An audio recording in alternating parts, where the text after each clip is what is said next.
साथियों, अयोध्या में प्राण प्रतिष्ठा के अवसर ने देश के करोड़ों लोगों को मानो एक सूत्र में बांध दिया है। सबकी भावना एक, सबकी भक्ति एक, सबकी बातों में राम, सबके हृदय में राम। देश के अनेकों लोगों ने इस दौरान राम भजन गाकर उन्हें श्री राम के चरणों में समर्पित किया। 22 जनवरी की शाम को पूरे देश ने राम ज्योति जलाई, दिवाली मनाई। इस दौरान देश ने सामूहिकता की शक्ति देखी, जो विकसित भारत के हमारे संकल्पों का भी बहुत बड़ा आधार है। मैंने देश के लोगों से आग्रह किया था कि मकर संक्रांति से 22 जनवरी तक स्वच्छता का अभियान चलाया जाए। मुझे अच्छा लगा कि लाखों लोगों ने श्रद्धाभाव से जुड़कर अपने क्षेत्र के धार्मिक स्थलों की साफ सफाई की। मुझे कितने ही लोगों ने इससे जुड़ी तस्वीरें भेजी हैं, वीडियो भेजे हैं। ये भावना रुकनी नहीं चाहिए, ये अभियान रुकना नहीं चाहिए। सामूहिकता की यही शक्ति हमारे देश को सफलता की नई ऊंचाई पर पहुंचाएगी। मेरे प्यारे देशवासियों, इस बार 26 जनवरी की परेड बहुत ही अद्भुत रही, लेकिन सबसे ज्यादा चर्चा परेड में विमेन पावर को देखकर हुई। जब कर्तव्य पथ पर केंद्रीय सुरक्षा बलों और दिल्ली पुलिस की महिला टुकड़ियों ने कदमताल शुरू किया तो सभी गर्व से भर उठे।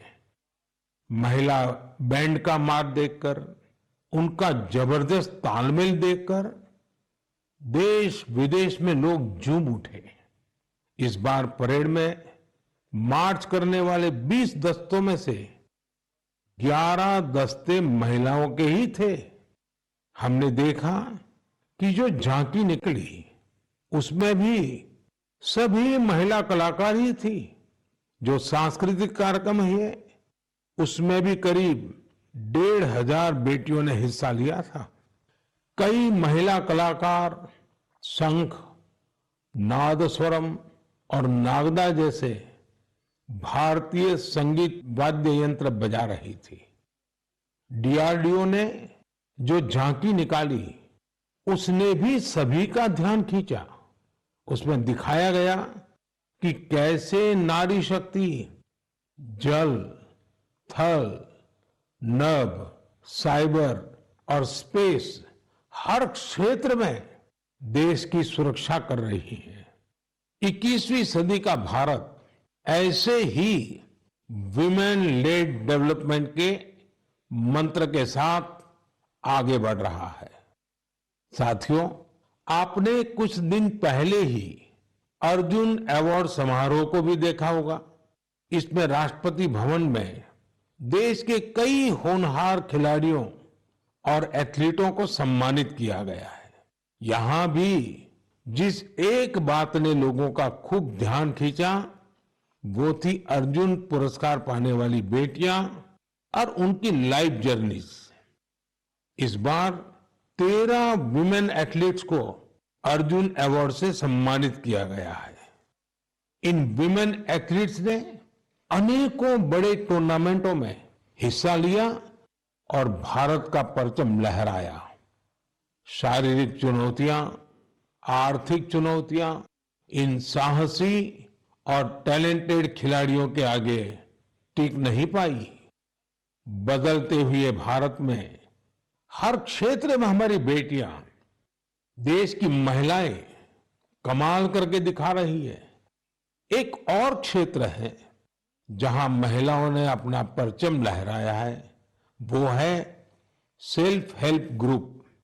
आज विमेन सेल्फ हेल्प ग्रुप्स की देश में संख्या भी बढ़ी है और उनके काम करने के दायरे का भी बहुत विस्तार हुआ है। वो दिन दूर नहीं जब आपको गांव-गांव में खेतों में नमो ड्रोन दीदियां ड्रोन के माध्यम से खेती में मदद करती हुई दिखाई देगी। मुझे यूपी के बहराइच में स्थानीय चीजों के उपयोग से बायो फर्टिलाइजर और बायो पेस्टिसाइड तैयार करने वाली महिलाओं के बारे में पता चला। सेल्फ हेल्प ग्रुप से जुड़ी निबिया बेगमपुर गांव की महिलाएं गाय के गोबर, नीम की पत्तियां और कई तरह के औषधीय पौधों को मिलाकर बायो फर्टिलाइजर तैयार करती हैं। इसी तरह ये महिलाएं अदरक, लहसुन, प्याज और मिर्च का पेस्ट बनाकर ऑर्गेनिक पेस्टिसाइड भी तैयार करती हैं। इन महिलाओं ने मिलकर उन्नति जैविक इकाई नाम का एक संगठन बनाया है।